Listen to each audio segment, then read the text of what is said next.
મેળો 15 નવેમ્બર સુધી ચાલવાનો છે। મેળાના ઉદ્ઘાટન પ્રસંગે પોલીસ અધિક્ષક અને જિલ્લા કલેક્ટર ઉપસ્થિત રહ્યા હતા।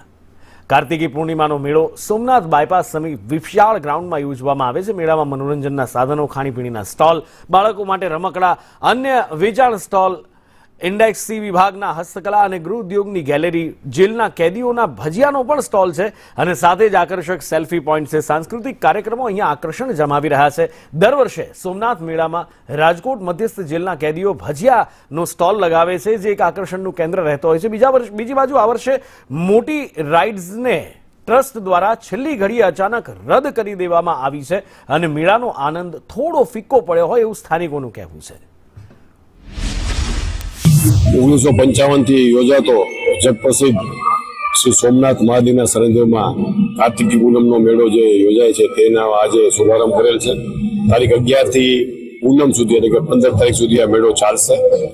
રોજ રાત્રે યોગ સેવા સાંસ્કૃતિક અને સંગીત નાટક અકાદમી અને સોમનાથ ટ્રસ્ટના જે પ્રાયોજનથી આ લોક ડાયરાનું પણ રાત્રે આયોજન કરવામાં આવેલ છે।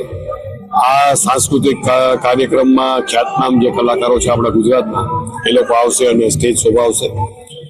દરેક ધર્મપ્રેમી ભાઈઓ બહેનો જે છે એને અપીલ છે કે આવે, શાંતિથી આ મેળો માણે અને રાતના જે સાંસ્કૃતિક કાર્યક્રમો છે એ પણ માણે અને ભગવાન સોમનાથના દર્શન કરી અને ધન્યતા અનુભવે। રોજે રોજ જુદા જુદા સાંસ્કૃતિક કાર્યક્રમોમાં ગુજરાતના નામાંકિત એવા અનેક કલાકારો અહીંયા પોતાની કલા પીરસશે।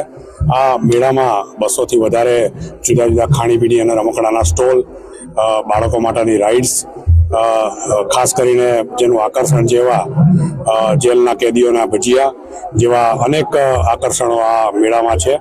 લગભગ 100 હેક્ટરથી મોટી જમીનમાં આનો મેળો યોજવામાં આવે છે। ત્યારે ક્વોલિટીમાં અમે કોઈ બાંધછોડ નથી કરતા, જેને કારણે વર્ષોથી અમારી એક સોમનાથ મેળામાં ભજીયાનું એક આકર્ષણ પબ્લિકને રહે છે। એમ ભજીયા તો દરેક જગ્યાએ બનતા હોય છે, તો અમારે જેલના ભજીયાનું આકર્ષણ એટલે અમે ક્વોલિટીમાં કોઈ બાંધછોડ નથી કરતા। સામાન્ય રીતે વાત કરીએ જેલમાં ભજીયામાં એમ કે પકાવવાના હોય તેલમાં, એમાં જયારે બરોબર ભજીયું પાકી જાય ગમે એટલી ગીરદી હોય તેમાં અમે ઉતાવળ નથી કરતા। દર વર્ષે લગભગ અમારે ગયા વર્ષે 3.5 લાખનો વેપાર થયેલો હતો। કેદીઓ છે તે કયા ગુનાના, કયા ગંભીર પ્રકારના ગુનાના કેદીઓ? સાહેબ 302 ના છે, 376 ના છે, એટલે રેપ કેસના પણ એમ કે એક્સિડન્ટ થઈ ગયું એમને જે સજા થઈ ગઈ તો અમે એને એ છાપ એની મગજમાંથી કાઢી નાખવા માટે એવી એક્ટિવિટી રાખીએ છીએ। પરંતુ આ કાર્તિકી પૂર્ણિમાની અંદર પણ છોકરાઓ માની શકે, પરંતુ અહીં જે આવ્યા પછી ખબર પડી કે આના કંઈક ટેન્ડરો રદ થયા છે। એટલે આપણી પાછળ દેખાય છે કે લાઇટો પણ બંધ છે અને બધી રાઇડ્સ પણ બંધ છે। બધા જે રાઇડ્સ છે બધા ગેમ ઝોન એ અત્યારના બંધ છે, એટલે થોડીક આ બાજુની રંગત જરાક ઓછી લાગે છે। વિવિધ ભોજનની વ્યવસ્થા